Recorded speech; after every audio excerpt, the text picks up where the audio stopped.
selalu menyertai Anda. Kenapa diawali dengan pertanyaan akan perasaan? Karena ini nanti akan membantu kita memahami tentang Allah Tritunggal. Sebagai gambarannya, kitab suci tidak memberikan gambaran secara kaku atau bahkan matematis atau bahkan birokratis siapakah Allah Tritunggal. Sebab Allah hadir melalui perasaan dan hati, dan disitulah Allah menunjukkan kebesarannya. Kita sekarang berada di kapel yang istimewa di hadapan Yesus yang tersalib. Di belakang, di atas kor itu ada satu gambar hati.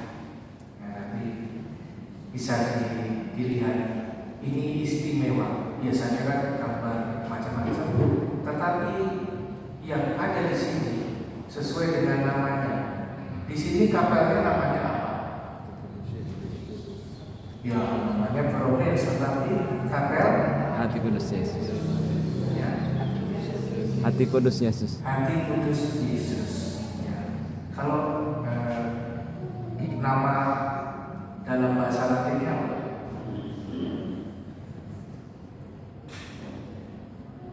Kalau nggak salah apa ya? Boni Concili itu kan? Sini bukan? Ya, oke lah. Daripada bingung, kita pakai hati Kudus Yesus karena memang hati itu persis ada di antara kita. Mari kita lihat bagaimana Allah menunjukkan dirinya melalui peristiwa-peristiwa yang tadi disampaikan, bukan melalui suatu penjelasan matematis atau birokratis, tetapi melalui penjelasan yang sifatnya relasional melalui indera. Karena Tuhan hanya dikenali melalui perasaan dan hati. Dalam bacaan yang pertama, ini menjadi fondasi dasar untuk kita memahami Allah Tritunggal. Kalau orang membangun, kekuatan fondasi diukur dari apanya? Biasanya Bapak Ibu kan membangun rumah. Ya. Kekuatan fondasi diukur dari, saya kurang mengerti dunia teknik sipil, tetapi biasanya ditentukan dulu atapnya akan seperti apa sehingga nanti fondasinya itu menjadi demikian kokoh.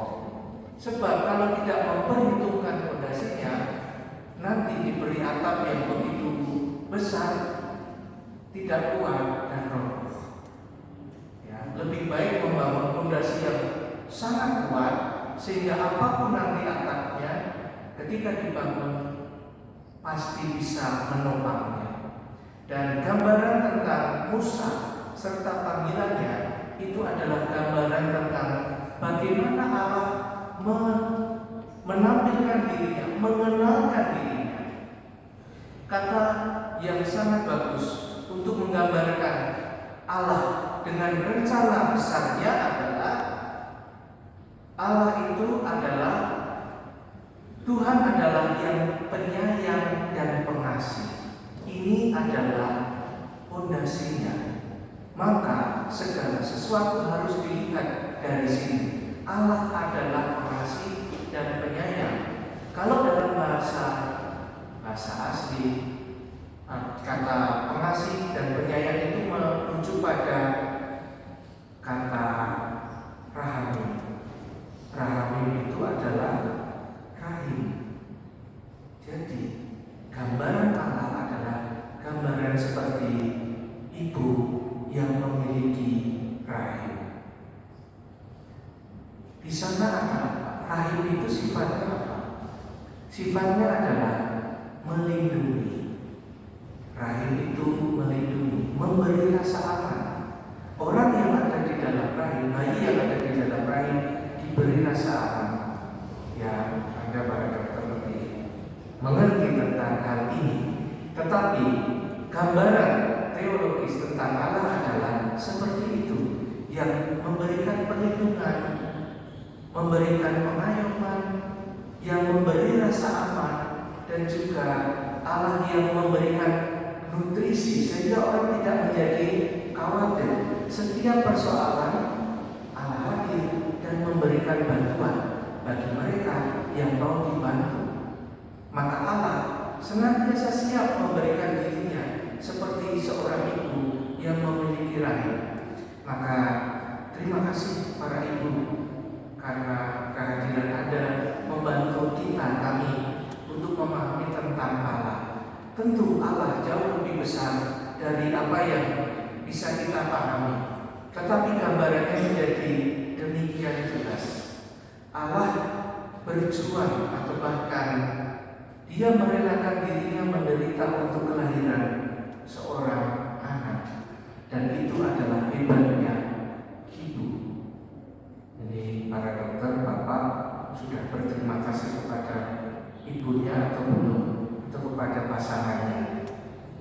Ya, semoga setelah ini lebih banyak bersyukur, berterima kasih kepada pasangan, kepada ibu, atau kepada ibu yang mengandung. Jika masih ada, selalu doakanlah mereka. Jika sudah tidak ada, doakanlah juga supaya mengalami kebahagiaan bersama Allah di surga. Jadi, kenapa ini diberikan di awal? Supaya membantu kita betapa Allah itu menyayangi kita. Baru kemudian gambaran tentang Allah yang menyayangi, melindungi, menuntun, mengayomi, memberi nutrisi itu dijelaskan secara lebih lanjut di dalam bacaan Injil. Percakapan dengan Nikodemus, ada satu doa yang disebut dalam pengolahan Luka Batin itu doa Nikodemus. Orang bertanya, kalau engkau dilahirkan kembali, ya, engkau akan menyampaikan apa kepada orang yang selama ini hadir di tengah-tengahmu, kepada ibu, kepada ayah.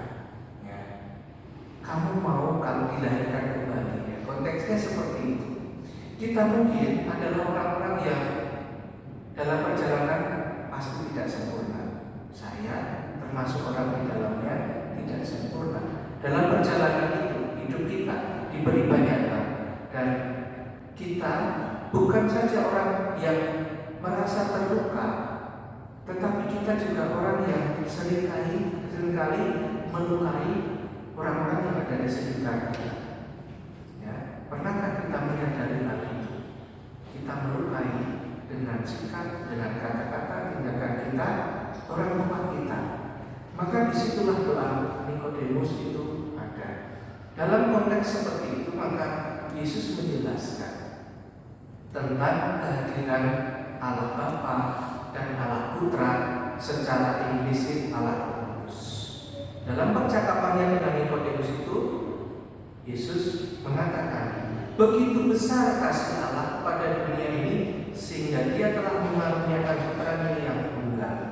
Allah yang begitu baik hati merencanakan keselamatan, kemudian mau mengaktualkan rencana itu dengan mengutus putranya. Jadi Allah sendiri, gambaran